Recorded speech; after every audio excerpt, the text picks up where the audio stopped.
ഞാൻ വിഷയത്തിലേക്ക് കിടക്കട്ടെ. ഇത് ഇന്ന് കേരളം ഉറ്റുനോക്കുന്ന ഏറ്റവും പ്രധാനപ്പെട്ട ഒരു പ്രശ്നമാണ്. മുല്ലപ്പെരിയാർ ഡാം അത് പൊട്ടുവോ പൊട്ടുകരയോ, അതാണിപ്പോൾ ജനങ്ങളുടെ മനസ്സിൽ ചർച്ച. ബഹുമാനപ്പെട്ട മുഖ്യമന്ത്രി പറയുന്നു ഒരു ഭയവും വേണ്ട, മുല്ലപ്പെരിയാർ ഒരു കുഴപ്പമില്ലെന്നാണ് മുഖ്യമന്ത്രി പറയുന്നത്. ഇടുക്കിയിലേക്കുള്ള മന്ത്രി നമ്മുടെ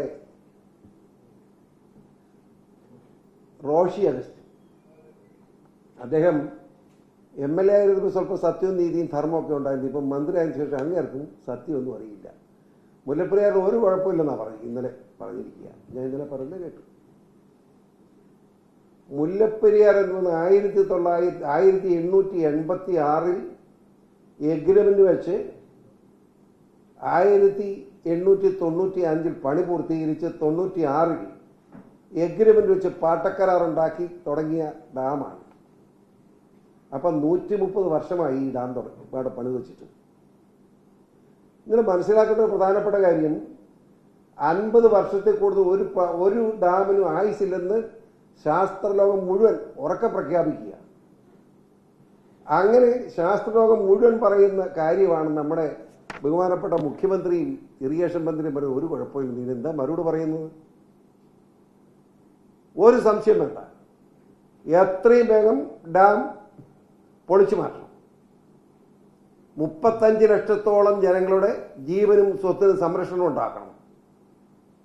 വർഷങ്ങൾക്ക് മുമ്പ് 1300 അടി, ഇപ്പോഴത്തെ ഡാം ഇരിക്കുന്നിടത്തു നിന്ന് 1300 അടി താഴെ പുതിയ ഡാം നിർമ്മിക്കുന്നതിന് വേണ്ടി തമിഴ്നാട് സർക്കാരും കേരള സർക്കാരും എഗ്രിമെന്റ് വെച്ച്, എഗ്രിമെന്റിലാണ് തത്വത്തിൽ യോജിച്ച് സ്ഥലം കണ്ടെത്തിയതാണ്.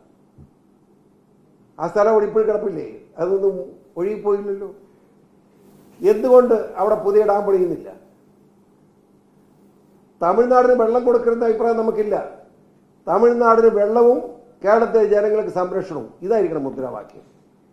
കാരണം തമിഴ്നാട്ടിലെ 3 ജില്ലയല്ല 5 ജില്ലകളിലെ ജനങ്ങളുടെ കൃഷിയും കുടിവെള്ളവും ഈ വെള്ളമാണ്. അതുകൊണ്ട് വെള്ളം കൊടുത്തേ തീരും, തമിഴ്നാടിന് വെള്ളം കൊടുത്തേ മതിയാവും. പക്ഷേ അതിൻ്റെ പേരിൽ നമ്മുടെ 35 ലക്ഷത്തോളം, പ്രത്യേകിച്ച് ഇടുക്കി, കോട്ടയം, ആലപ്പുഴ, പത്തനംതിട്ട, എറണാകുളം ഉൾപ്പെടെയുള്ള 5 ജില്ലകളിലെ ജനങ്ങൾക്ക് ബുദ്ധിമുട്ടുണ്ടാക്കുന്ന, അവരുടെ ജീവൻ സംരക്ഷിക്കാൻ കഴിയുമെന്ന് ഭയപ്പെടുന്ന നിലയിൽ ഒരു ഡാം പൊട്ടലുണ്ടായാൽ ആ സാഹചര്യം നിങ്ങൾ വിലയിരുത്തണം. ഒരു കാരണവശാലും നമുക്ക് അംഗീകരിക്കാൻ പറ്റാത്ത നിലയാണ്.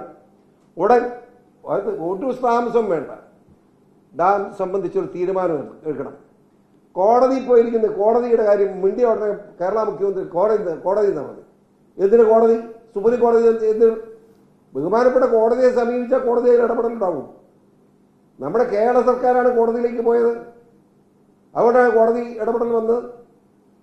ഞാൻ ചോദിക്കും, ഇൻഡി സഖ്യം എന്ന് പറഞ്ഞ് ബായി എന്ന് പറഞ്ഞാണ് പിണറായി വിജയനും സ്റ്റാലിനും നടക്കുന്നത്, അല്ലേ? ഈ രണ്ടും ഒന്നാണല്ലോ. ഇൻഡി സഖ്യം അങ്ങനെയല്ലേ പറയുന്നത്?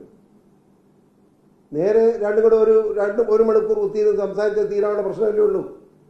രണ്ടും കൂടെ ആലോചിക്കണം, ഉടനെ കുത്തിയിരുന്ന് ചർച്ച ചെയ്യണം. കേരളത്തിലെ ജനങ്ങളുടെ ജീവൻ സ്വത്തും സംരക്ഷിക്കണം, തമിഴ്നാടിന് വെള്ളം കൊടുക്കണം, അതിനനുസരിച്ചുള്ള തീരുമാനം ഉടൻ എടുക്കണം എന്നാണ് എനിക്ക് അഭ്യർത്ഥിക്കാനുള്ളത്. ഇതാണ് എനിക്ക് പറയാനുള്ളത്. ആ കാര്യമാണ് ഞാൻ നോട്ടിൽ നിങ്ങളോട് പറഞ്ഞിട്ടുള്ളത്. നിങ്ങളത് വായിച്ചു കാണും എന്ന് ഞാൻ പ്രതീക്ഷിച്ചു. വായിച്ചില്ലേ?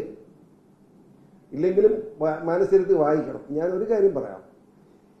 ഈ ഡാമിൻ്റെ കാര്യം പരിശോധിക്കാൻ വേണ്ടി 5 തവണ പെറ്റീഷൻ കമ്മിറ്റിയുടെ ചെയർമാൻ എന്ന നിലയിൽ ഞാൻ ഉൾപ്പെടെ, ഞാനെന്ന് പറയുമ്പം ആ കമ്മിറ്റിയിലുണ്ടായിരുന്ന ഒന്ന് CPM-ന്റെ MP ജയരാജൻ, കണ്ണൂർ ജില്ലാ secretary, August KPC secretary August ഉൾപ്പെടെയുള്ള അതിപ്രഗത്ഭന്മാരായ MLA-മാർ ഉൾപ്പെടെ വിവിധ രാഷ്ട്രീയ കക്ഷി നേതാക്കന്മാർ ഉൾപ്പെടെയുള്ള പെറ്റീഷൻ കമ്മിറ്റി, ഞാനായിരുന്നു അതിൻ്റെ ചെയർമാൻ. 3 പ്രാവശ്യം പെറ്റീഷൻ കമ്മിറ്റി ചെയർമാൻ ഞാനായിരുന്നു.